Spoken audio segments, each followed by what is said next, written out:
Bienvenue au cœur du crime, un podcast issu des archives d'Europe 1.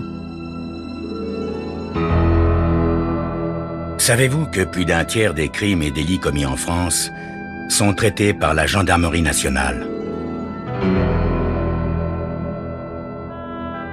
Je m'appelle Yann Kermadec. Je suis commandant de gendarmerie.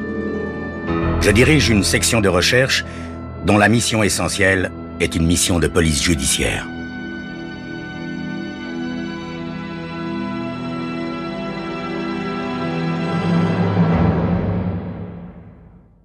L'histoire que je vais vous raconter est une histoire vraie. Tous les faits sont réels et se sont déroulés en France. Seuls, les noms des personnes et des lieux ont été changés.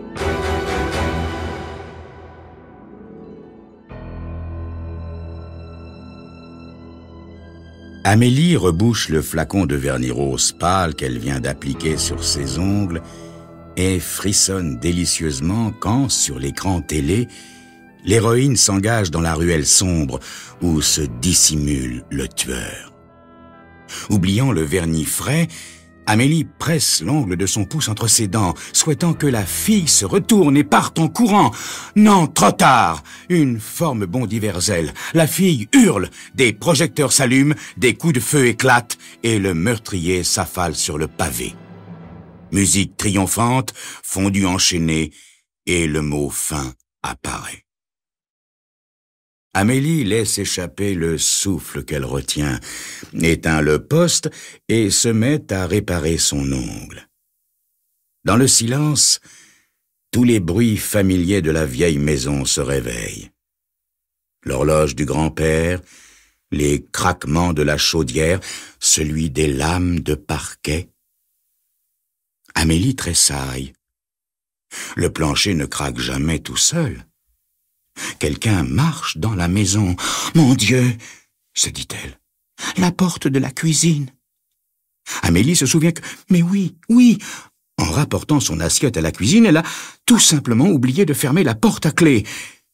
Elle a l'impression de revivre le suspense du film, sauf qu'elle en est, elle, la malheureuse héroïne. Le plancher craque à nouveau. Amélie pense à tous ces crimes qui font les gros titres des journaux, ces vieilles dames assassinées. Amélie n'est pas vieille, mais plus toute jeune non plus. Une petite cinquantaine. Une certaine agilité, même pour son âge, mais si son agresseur est un jeune gaillard de 20 ou 30 ans, c'est sûr, elle ne fera pas le poids. Et le téléphone qui est à l'autre bout de la pièce. Amélie se redresse les jambes tremblantes. Quand elle atteint le téléphone, la porte de la salle à manger s'ouvre brusquement et une voix retentit. « Tout ça s'arrête, tu es morte !» Pivotant pour voir l'agresseur, Amélie éclate d'un rire nerveux. « Ah, si tu voyais ta tête, ma pauvre Amélie !» dit l'autre, une femme du même âge environ qu'Amélie. « Oh, ma pauvre, je t'ai vraiment fait peur !» poursuit Clara, puisque c'est de Clara qu'il s'agit. « Je suis désolé, mais vraiment, tu devrais faire plus attention et mieux fermer tes portes. Pense à cette vieille femme de notre âge qui s'est fait assassiner la semaine dernière dans son propre vestibule. » Sans cesser son bavardage, Clara s'affaire dans la cuisine et revient avec un petit verre de sherry qu'elle tend à Amélie, livide et affalée dans le canapé vieillot du salon. « Ma pauvre Amélie, je voulais juste te montrer que tu n'es pas assez prudente. »« Mais c'est la première fois que j'oublie de fermer cette porte depuis des mois. » dit Amélie. « Et il suffit d'une fois. » ajoute Clara, fronçant les sourcils, dans une expression si ressemblante au visage de son regretté Henri que le cœur de la pauvre Amélie en est tout retourné. Il y a 10 longues années déjà qu'Henri, le frère de Clara, est mort. Et de temps en temps, le visage de sa sœur lui rappelle douloureusement son défunt mari. Une belle histoire d'amour. Ils s'étaient rencontrés à la fleur de l'âge. En effet, Amélie, trop soumise à l'autorité de son père, avait passé toute sa jeunesse à éconduire ses amoureux. Et puis, Henri était arrivé dans sa vie quand Amélie avait perdu son père. Il l'avait aidé à régler la succession et ils ne s'étaient plus jamais quittés. « Je prendrais bien un petit scotch », dit Clara, et ces mots ramènent Amélie au présent, car il est rarissime que Clara boive de l'alcool. « C'est assez d'un poivreau dans la famille. » C'est comme ça que Clara justifie sa sobriété. Le poivreau, c'était Henri. Et c'est resté. Et elle ne pouvait pas s'empêcher à l'occasion de parler de son frère dans ces termes. Pourtant, Henri avait toujours été bon avec sa sœur. Tiens, quand Clara avait perdu son mari, la laissant sans le sou et au bord de la dépression nerveuse, c'est lui, Henri, qui l'avait fait soigner et qui lui avait proposé de venir vivre chez lui. Au cours des années, Clara a raconté tous les détails de cette histoire à Amélie et celle-ci avait toujours senti une sorte de gêne au sujet des infortunes de Clara. Mais Amélie n'avait jamais posé de questions. Henri avait tout fait pour que Clara et elle deviennent de bonnes amies. Mais sont-elles de bonnes amies? Amélie se pose la question en regardant Clara avaler son whisky avec une délectation qu'elle ne lui a jamais connue. Clara est tout ce qui lui reste d'Henri. Elle est la seule personne avec laquelle elle peut évoquer le passé sans avoir l'impression de radoter. Même si Clara ne manque jamais une occasion de se moquer d'elle, de sa crédulité, de sa naïveté. « Tu es vraiment trop fleur bleue, ma chère !» est l'expression favorite de Clara qui juge vraiment facilement Amélie, la rabaissant souvent, trop souvent. Clara pose son verre et passe sa main potelée dans ses cheveux courts. « Bon, eh bien maintenant, il faut que je rentre chez moi. Moi aussi, je vais aller m'enfermer à double tour. » Amélie la raccompagne à la porte principale. « Tu parles comme si les rues étaient pleines de voyous, Clara. Il n'y a pas autant de crimes que tu l'imagines. »« Oh, une fois suffit !» dit l'autre, s'arrêtant sur le seuil. « Et maintenant, ferme bien ta porte à clé, tu m'entends? Et ferme aussi la porte de derrière. »« Oh, Clara, ça suffit !» dit Amélie, fatiguée du ton protecteur de l'autre. « Tu envisages toujours le pire, et pourtant il ne t'arrive jamais rien. Je suis navrée, ma chère, mais tu es la seule amie que j'ai dans cette ville, et tu fais tellement confiance à tout le monde, alors que ça recommence. » À nouveau, Clara fronce les sourcils, comme Henri. « Tu comprends ce que je veux dire, n'est-ce pas? C'est que je ne voudrais pas qu'il t'arrive quelque chose. »« Je te promets de m'enfermer à clé, Clara. Voilà, tu es satisfaite. » Quand la voiture de Clara s'éloigne, Amélie ferme tous les verrous de la maison à double tour. « C'est vrai, » se dit-elle. « C'est vrai, j'ai tendance à croire les gens sur parole. » Tenez, quand son père lui avait dit que c'était mieux pour elle, qu'elle lui dévoue sa vie, elle l'avait cru. Et Henri aussi, elle l'avait jugé sur sa mine. Quand il manquait un rendez-vous et prétextait une bronchite, elle le croyait. Sot comme une bourrique, à chaque fois qu'il te décommandait, lui avait raconté Clara après sa mort. Bien sûr, il avait une faiblesse pulmonaire, cette famille. Ça, c'était vrai. D'ailleurs, c'était de ça qu'il était mort. Pauvre Henri. Amélie était sûre, néanmoins, que personne dans la ville ne connaissait son vice. Et personne n'avait compris pourquoi il s'était retrouvé dehors cette nuit-là, une nuit glacée où la pluie n'arrêtait pas de tomber. C'est Clara qui lui avait raconté ce qui s'était passé. Il n'avait plus de whisky, voilà tout. Tu ne l'as jamais vu en train de boire, Amélie. Il devenait quelqu'un d'autre. Je l'avais aidé à monter dans sa chambre et je le pensais ivre-mort, mais quand je suis allé voir s'il dormait, il n'était pas dans sa chambre. Si seulement je n'avais pas caché les clés de sa voiture, mon Dieu. Il a donc essayé de partir à pied, et dans cette nuit froide, avec sa poitrine fragile, il s'est effondré au bout de l'allée. Je l'ai trouvé trempé jusqu'aux os et à moitié gelé. J'étais moi aussi terriblement mouillé en le ramenant. Clara s'en était tirée avec un gros rhume. Henri, lui, avait eu une pneumonie et était mort 2 jours plus tard à l'hôpital. Amélie fait le tour de la maison. Elle met un peu d'ordre, éteint les lampes, jette un œil inquiet par la fenêtre. Elle n'a jamais eu peur et, ce soir, l'obscurité la terrorise. Elle se sent exposée et vulnérable. Maintenant, elle ressent douloureusement qu'elle est seule, qu'elle n'a personne pour la protéger. Bon, bien sûr, si vraiment elle devait appeler au secours, il y a le fils Higgins de l'autre côté de la rue. Il vient d'entrer dans la police. Mais comment être sûre, certaine qu'il soit là au moment où Amélie se sentirait en danger? Il faut absolument que je retrouve le vieux revolver de mon père, se dit-elle. Et puis brusquement, elle est furieuse contre Clara de l'avoir effrayée comme ça. Voilà, maintenant tout la terrorise. Oh, cette Clara, elle mérite vraiment que je lui rende la pareille. Quelle idée vient de germer dans l'imagination d'Amélie, qui ne pense plus qu'à se venger? Vous le saurez dans quelques instants.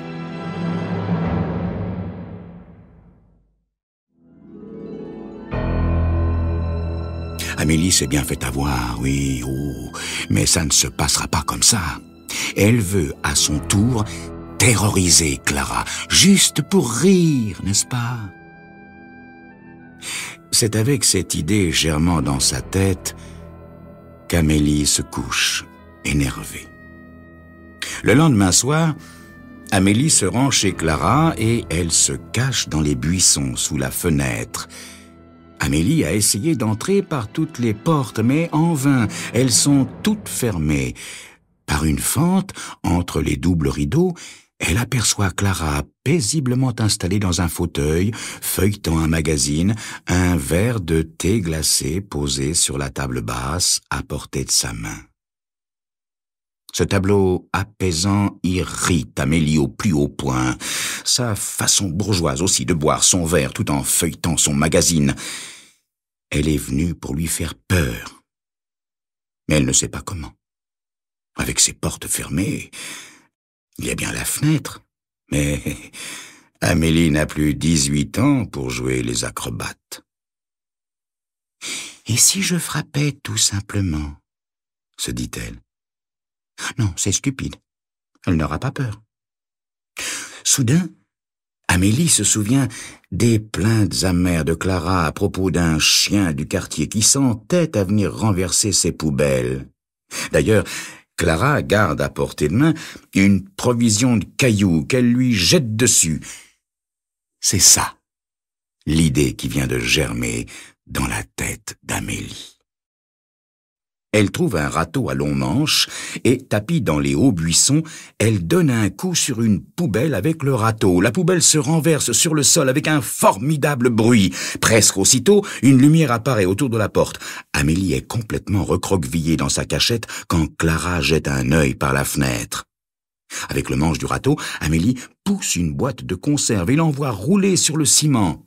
Clara ouvre brusquement la porte et descend les marches du perron, menaçante. « Tu vas filer, sale bête !» Et elle passe devant Amélie, une poignée de cailloux dans la main. Elle les jette en direction du bruit. Amélie sort de sa cachette. Clara surgit dans la lumière. « Coucou !» fait Amélie, triomphante. « Dis donc, Clara, on dirait que tu t'es fait avoir. » Et elle éclate de rire en voyant l'expression terrorisée sur le visage de Clara. « Finalement, ma chère Clara, ça ne sert à rien de fermer les portes. Si n'importe quoi, n'importe qui peut te faire sortir de chez toi aussi facilement. » Clara la regarde, d'abord stupéfaite, ensuite furieuse. « Tu ne vas pas te fâcher, n'est-ce pas, Clara ?» demande Amélie. « Après tout, chacune son tour, n'est-ce pas? C'est toi qui as commencé. » Elle lui tend la main, mais Clara recule. Fiche le camp, laisse-moi tranquille. Qu'est-ce qui t'a pris, hein? Venir chez moi, renverser mes poubelles. T'es complètement idiote. Venir m'espionner. Pfft. Je ne suis pas venu t'espionner, proteste Amélie. Je suis venu te faire une petite visite. Incognito, c'est tout. Comme toi. En titubant, Clara ramasse la poubelle et, affichant une mine vexée, commence à ramasser les déchets qui sont étalés à terre. Puis elle s'arrête brusquement. « Tant pis, je ferai ça demain. » Évitant le regard d'Amélie, Clara, ivre de colère, remonte les marches du perron d'un pas lourd. « Bonsoir, Amélie !» Et elle referme la porte derrière elle. Honteuse comme une enfant qui a fait une grosse bêtise, Amélie part en courant vers sa voiture. Mais dans l'obscurité, elle ne voit pas la boîte de conserve qu'elle a fait rouler. Elle glisse dessus, tombe lourdement. Une cheville sérieusement meurtrie. Elle se relève difficilement et avance en boitillant. Quand elle a rejoint sa voiture, la douleur est devenue intolérable. Elle arrive laborieusement à conduire jusqu'à la maison du bon docteur Sorkin. Le vieil homme a cédé la plupart de sa clientèle depuis plus de 2 ans, mais il a conservé son cabinet démodé chez lui et il accepte de traiter les petits bobos de ses patients quand il les soigne depuis aussi longtemps qu'Amélie. « Eh bien, ma grande, qu'est-ce qui t'arrive ?» dit le vieil homme, chaussé de ses lunettes et de ses pantoufles. « Entre, fais voir ça. » Amélie sautille sur une jambe jusqu'à son cabinet et se laisse examiner. « Oh, une belle foulure, dis-moi. Bon, je vais t'arranger ça, ma grande. » Avec dextérité et rapidité, le vieux docteur bande la cheville endolorie. Il apporte à Amélie un verre de vin pendant qu'ils attendent tous deux que la piqûre calmante fasse son effet. Depuis qu'il est à la retraite, le vieil homme est devenu terriblement bavard et, comme Amélie a toujours été une de ses clientes préférées, sa venue accidentelle devient une agréable visite. « Ah, tu t'es fait ça en descendant l'allée de chez Clara, hein? Clara Desmarais, c'est ça. Comment va-t-elle, Clara, maintenant ?» Le vieux médecin sert à Amélie un autre verre de vin. Amélie repart. Tard, beaucoup plus tard, de chez le docteur Sorkin. Elle a les yeux pleins de larmes. Oh, pas de douleur, non, sa cheville la gêne, mais grâce au calmant, elle ne la fait plus du tout souffrir. Non, des larmes de colère, des larmes de gros chagrin. Elle fait le trajet en se mordant les lèvres. Elle a terriblement envie de crier. Comme une automate, elle gare sa voiture et entre chez elle en se soutenant sur son parapluie. Quand elle met la clé dans la serrure, elle entend sonner le téléphone. Sans se presser, elle ouvre la porte et se dirige vers le téléphone. « Amélie, enfin, j'allais appeler la police. Le fichier Guizovin, est-ce que je sais? J'étais si inquiète, enfin tu es là. Mais dis-moi, tu as mis un sacré bout de temps pour aller de chez moi à chez toi. Où étais-tu passé? » « Je me suis tordu la cheville en sortant de chez toi, » explique Amélie, froidement. « Alors, je suis allé voir le bon docteur Sorkin. Je suis resté bavarder avec lui. » Ah, cette vieille pipelette de Sorkin. Pas étonnant que tu aies mis si longtemps. Bon, écoute, Amélie, je voulais seulement te dire que, voilà, je suis désolée, n'est-ce pas, confuse de ce qui s'est passé. Oui, je sais, je suis très mauvaise joueuse, ce soir particulièrement. Tu comprends, j'étais vraiment furieuse tout à l'heure. La façon dont tu m'as tirée de chez moi, enfin. Et puis tu sais, j'ai un de ces maudits rhumes de poitrine. Sincèrement, j'étais pas moi-même ce soir, tu vois. Je n'aurais jamais dû crier comme ça après toi. Je voulais te dire, tu as très largement gagné la 2e manche. Amélie essaie d'adoucir sa voix. Ça va. Tout va bien maintenant, Clara. Je ne suis pas fâchée. À la fin de la semaine, la cheville d'Amélie est remise d'aplomb. Clara a décidé qu'elle n'a plus son rhume de poitrine. Amélie invite Clara à déjeuner samedi. Elles ont de la chance, c'est une très belle journée d'automne. Elles déjeunent sur la terrasse, à l'ombre des branches qui commencent à roussir. Clara semble parfaitement remise du tour que lui a joué son amie, et elle rit quand Amélie se moque gentiment d'elle et de la façon dont elle s'est laissée prendre. Quand même, je dois reconnaître que tu as un peu triché, Amélie. Un vrai malfaiteur n'aurait jamais su, pour le chien. Sottise, répond Amélie. À mon avis, c'est un coup classique. C'est arrivé à tout le monde un jour ou l'autre d'avoir sa poubelle renversée par un chien. Et avec un bruit pareil, n'importe qui penserait qu'il s'agit d'un chien. Un cambrioleur ne ferait pas un tel vacarme. Non, non, non, non. Ma chère Clara, j'ai agi de façon très régulière, ce qui prouve qu'à ta façon, tu es aussi crédule que tu me reproches de l'être. Clara pince les lèvres, mais ne dit rien pour ne pas remettre de l'huile sur le feu, comme on dit. L'après-midi tire à sa fin. Un vent frais vient de se lever. Les deux femmes commencent à ranger. Amélie rapporte la table roulante et Clara propose « Je vais te ranger les fauteuils dans la cave. »« Oh, merci, Clara, » dit Amélie. « Et sois gentille, quand tu auras fini, veux-tu bien fermer la porte à clé ?»« Bien sûr, » dit Clara en descendant les fauteuils à la cave. Dès que Clara est partie, Amélie va voir la porte de la cave. Comme elle s'y attend, celle-ci n'est pas fermée à clé. Comme d'habitude, se dit-elle, Clara s'est moquée de ma confiance. Mais attends, ma vieille, je te prépare une surprise. Une de ces surprises. Amélie attend que la nuit soit complètement tombée pour allumer toutes les lumières du rez-de-chaussée et soigneusement tirer les doubles rideaux de toutes les pièces. Elle laisse la radio marcher doucement et monte au premier étage.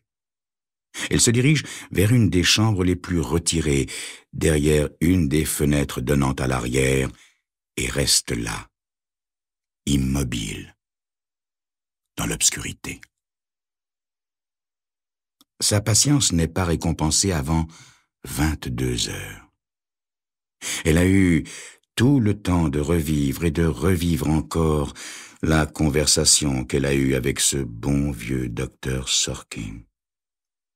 « Comment va Clara maintenant, Est-ce qu'elle y va plus doucement avec le scotch, Toutes ces zones d'ombre qu'Amélie avait ressenties pendant toutes ces années étaient soudain sous la lumière, une clarté impitoyable. Elle n'avait même pas eu besoin de poser de questions. Le vieux médecin racontait. Un vrai saint, votre Henri. La recueillir comme ça, après que son mari, fatigué de ses crises d'éthylisme, l'ait jetée dehors. Et puis tout l'argent qu'Henri a dépensé pour la faire désintoxiquer. Ah, mon Dieu, c'est bien triste, la façon dont il a attrapé cette pneumonie en allant la chercher sous la pluie. Mais est-ce que la mort d'Henri l'a assez secoué pour que maintenant Clara reste au moins chez elle pour boire?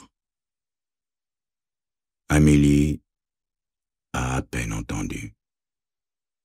Elle se souvient du thé glacé dans la main de Clara et comment elle avait réagi à sa farce. Peut-être que la poubelle était pleine de bouteilles d'alcool? C'est ce qui l'avait mise dans une telle colère. Amélie attend. Elle voit la silhouette massive de Clara disparaître par l'escalier de la cave. Se déplaçant sans bruit, Amélie sort de la chambre et descend l'escalier. Pourquoi Clara a-t-elle toujours pris un malin plaisir à la rabaisser, à la ridiculiser, alors que depuis tant d'années, c'est elle qui lui ment, et de la façon la plus odieuse qui soit. Non seulement Clara était la cause de la mort de la seule personne qu'Amélie ait jamais aimée, mais elle avait gâché son souvenir en lui faisant croire qu'Henri n'était qu'un alcoolique, un être superficiel et gâté. C'est avec le plus grand calme qu'Amélie ouvre la porte de la cave. Clara cligne des yeux quand surgit la lumière. Elle se retourne vivement et un doigt pointé vers Amélie. « Bang, tu es morte, Amélie !»« Non, Clara, c'est toi qui es morte, » dit Amélie en pointant le revolver de son père sur Clara et en appuyant par 3 fois sur la détente.